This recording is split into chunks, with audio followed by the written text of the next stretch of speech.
One of the cornerstones of esotericism, the name is Hasan Sabbah. Although many people have heard this name through a game, she is one of the important people in history and Islamic history. He is an intelligent person who has inspired many secret organizations. The burning of Alamut by the Mongol Turkish warriors due to false intelligence is another sad event in the history of war. Maybe if it wasn't for false information, Alamut had not been destroyed, Arab society would be in a different situation. I say maybe, please pay attention to this. But we cannot change the course of history by saying maybe. From Rome to Andalusia, from the Umayyads to our recent history, human history has suffered greatly from religious wars and wars. Millions, perhaps billions, of people have died in the world, especially due to religious wars. Please don't forget to subscribe, comment and like my videos to support my channel. Hasan Sabbah, prominent Ismaili Dai and founder of the medieval Nizari Ismaili state. Little information is available on the early life of Hasan Sabbah, who was referred to as Sayyidna by his contemporary Nizari el-Smaylis. The colorful story, according to which Hasan, Nizam al-Mulk, and Umar Khayyam had made a pact when they were classmates in their youth under the same master at Nishapur, should be dismissed as a legend. The events of Hasan's career as the first ruler of Alamut are better documented.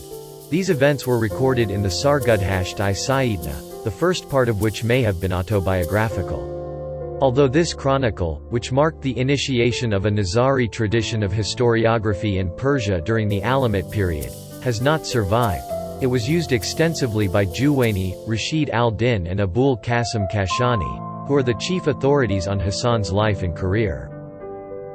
Hasan Sabbah was born in Qum into a Twelver Shi'i family. His father, Ali b. Muhammad b. Jafar al-Sabbah al-Himyari, a Kufan claiming Himyari Yemeni origins, had migrated from Kufa to Qum. Subsequently, the Sabbah family settled down in Ray, where the youthful Hasan received his early religious education. It was at Ray, a center of Ismaili activity since the middle of the 3rd 9th CE century, that Hasan was introduced to their teachings by Amira Zarab, a local Ismaili Dai. Later, Hasan learnt more about Ismaili doctrines from Abu Nasr Saraj and other Da'is in Ray, and consequently, after having just turned 17, Hasan converted to Ismailism and took the oath of allegiance to the Ismaili Imam of the time, the Fatimid Caliph al-Mustansir. In Ramadan 464 May-June 1072 CE, the newly initiated Hasan managed to impress Abd al-Malik b. Attash, the chief Ismaili Dai in the Seljuk territories, to such an extent that he appointed him to a position in the Dawa organization.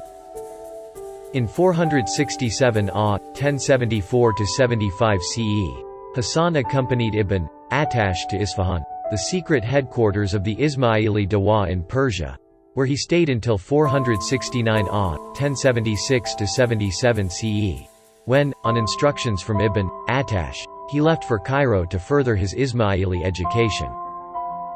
Hasan reached Egypt in Safar 471 August 1078 CE and spent 3 years there, first in Cairo and then in Alexandria, before returning to Isfahan. Almost nothing is known about Hasan's experiences in Egypt.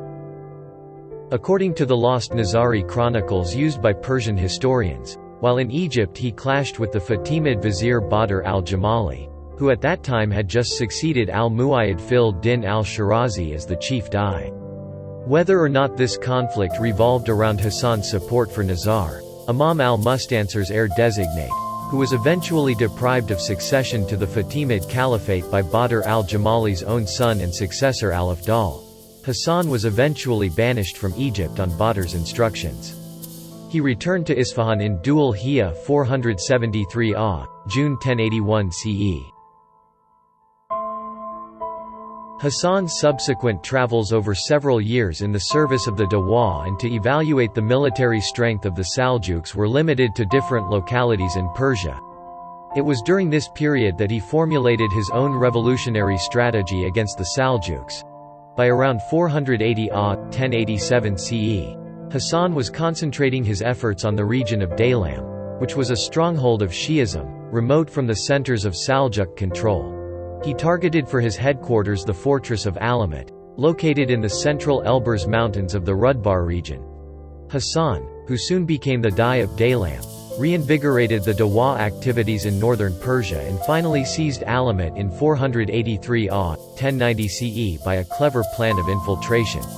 This marked the foundation of what was to become the Nizari Ismaili state of Persia. Hasan made the fortress impregnable, and improved the cultivation and irrigation systems of the Alamut Valley to make it self-sufficient in food production. Similar policies were later implemented in connection with other major Ismaili strongholds. Hasan also established an important library at Alamut, whose collections of manuscripts and scientific instruments had grown to impressive proportions by the time the Mongols destroyed the fortress in 654 AH, 1256 CE. Hasan Sabbah seems to have had a complex set of religio-political motives for his revolt against the Seljuks.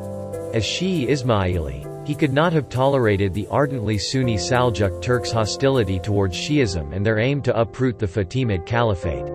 Hasan's revolt was perhaps also an expression of the Persians' resentment over the alien rule of the Seljuk Turks, since they accounted for a large proportion of the early popular support he received. It was also as an assertion of his ethnic identity that Hasan took the unprecedented step of replacing Arabic with Persian as the religious language of the Ismailis of Persia. After firmly establishing himself at Alamut, Hasan extended his influence in the region by winning more converts, taking over more strongholds in Rudbar, and building new fortresses wherever he found a suitable location. Alamut was soon raided by the forces of the nearest Seljuk emir, marking the initiation of an endless series of Seljuk Ismaili military clashes. In 484 AH, 1091 CE, Hasan sent the Dai Husayn Qaini to his native land of Quhistan in southeastern Khorasan to mobilize support there. The early success of the Ismailis of Quhistan soon erupted into a popular uprising seeking independence from the oppressive Seljuks. The Ismailis thus seized control of several towns in Quhistan, which became another region, along with Rudbar, for their activities. In this way, in less than 2 years after the capture of Alamut, Hasan Sabbah had founded an independent territorial state for the Persian Ismailis in the midst of the Seljuk Sultanate.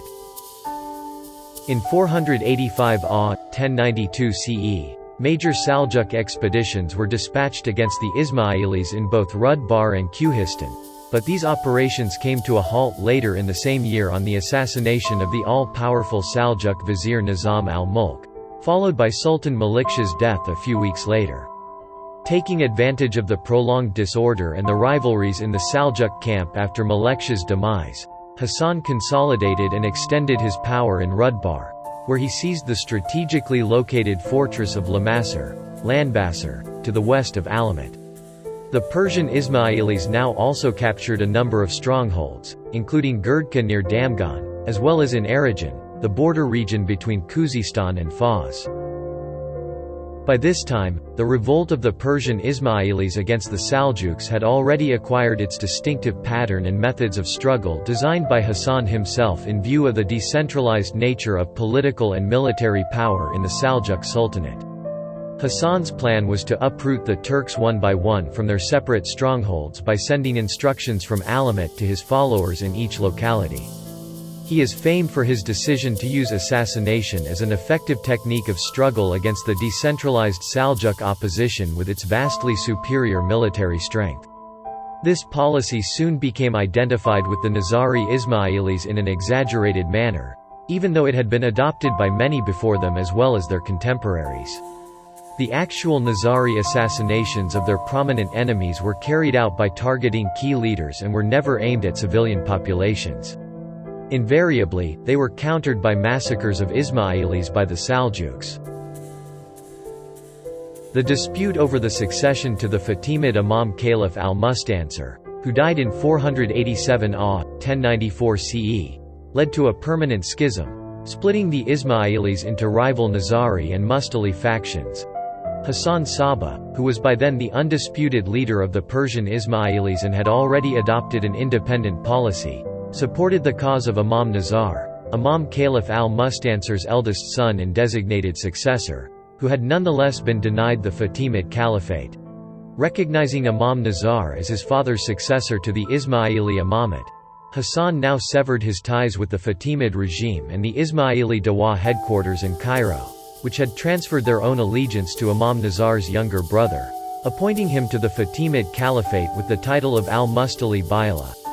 Hasan Sabbah had now in effect founded an independent Nizari Ismaili Dawa, and his decision to support Imam Nizar's cause was endorsed by all the Ismailis of Persia and Iraq, who came to be known as the Nizariya. From the early years of the 6th (12th) CE century, Hasan began to send da'is from Alamut to Syria, an early Ismaili center of activity, to propagate the Nizari Dawa. As a result of the activities of these da'is, an expanding Nizari community soon emerged in Syria, which eventually became the sole representation of Ismailis there. However, almost half a century of continuous efforts were needed before the Nizaris could gain possession of a group of permanent strongholds in central Syria, which was affiliated to the Nizari state in Persia. After Imam Nizar was killed in Cairo in 488 (1095 CE), the Nizari Ismailis were left without an accessible imam. Indeed, Imam Nizar's own name and caliphal title, al-Mustafa li din Allah, continued to be mentioned for almost 70 years after his death on coins struck at Alamut. See Miles, 1972, pp. 155–62. In the absence of a manifest imam, Hasan himself served as the head of the Nizari Dawa and state, with the rank of Hujjah, chief representative of the hidden imam. The Nizari imam assumed authority 4 decades after Hasan's own death. See Ivanhoe, 1933. Haft Bab-i Baba Sayyidna, page 21. Tusi, 1950. Text page 148, tr. Page 173. Kuistani, 1959. Text pp. 23–43. Outsiders from early on gained the impression that the movement of the Persian Ismailis led by Hasan Sabbah represented a new teaching, and it became designated as the new preaching, al-Dawa al-Jadida, in contradistinction to the old preaching, al-Dawa al-Qadima, of the Fatimid Ismailis. However, the new preaching was no more than the reformulation of the established Shi'i doctrine of talim, authoritative instruction. This doctrine was restated more vigorously by Hasan in a Persian treatise entitled Shahar Fasl, the 4 chapters, Arabic, al-Fusul al-Arba'a, which, although not extant, has been preserved fragmentarily by, amongst others, his contemporary Abufath Shahrastani, d. 548–1153, who may have had Ismaili leanings. See Shahrastani, 1968. 2, pp. 195–98. Item, 1984, pp. 165, 167–70. Juwayni, 1912–37, 3, pp. 195–99. Item. 1958, 2, pp. 671–73. Rashid al-Din, pp. 105–7. Kashani, pp. 142–43. In a series of 4 propositions, Hasan argued for the inadequacy of human reason in knowing God and for the necessity of an authoritative teacher, Mu'allim-i-Sadiq, as the spiritual guide of men, who would be none other than the Ismaili Imam of the time. Henceforth, the Persian Nizaris became known also as the Talimiya. The anti-Ismaili polemics of the contemporary Sunni establishment, led by Muhammad Ghazali and endorsed by Nizam al-Mulk, were focused directly against this doctrine of talim, which served as the central teaching of the Nizari Ismailis. The fortunes of the Persian Ismailis continued to rise in Barkiyarik's reign, 487–98 1094–1105 CE, when they achieved new gains closer to the seat of Seljuk power in Isfahan, seizing the fortress of Shadiz, also known as Dizka. Having grown weary of the general threat of the Ismailis to Seljuk rule, Barkyaruk and Sanjar now agreed to check, in their respective territories, the rising power of the Ismailis. This strategy was more effectively pursued, however, by Muhammad Taypar, 498–511 1105–18 CE, who, in 503 AH, 1109 CE, initiated a major and prolonged campaign against Alamut itself. Hasan's defense of Alamut during this period was a blow to the Seljuks, who failed to take the fortress by assault or attrition despite their superior military power. By the time of Muhammad Taypar's death, Seljuk-Ismaili relations had entered a new phase of stalemate, with the Persian Ismailis successfully defending important territories, including mountain strongholds, villages and towns in Rudbar, Quhistan and Kumesh, Arabic, Kumis. Although Hasan Sabbah had failed to overcome the Seljuks, he did succeed in founding both a state and the independent Nizari Ismaili Dawa, which survived the downfall of the Nizari state. An organizer and a political strategist of the highest caliber, Hasan Sabbah was at the same time a trained theologian. He led an austere life and is said to have observed the Sharia very strictly himself as well as imposing it on his Nizari community. Equally strict with friend and foe, he had both his sons executed, one for alleged murder, the other on suspicion of drinking wine. He is also said to have sent his wife and daughters away permanently to Girdka, where they earned a living by spinning. The Persian historians relate that during all the 34 years that Hasan lived at Alamut, he never descended from the castle. Rashid al-Din, pp.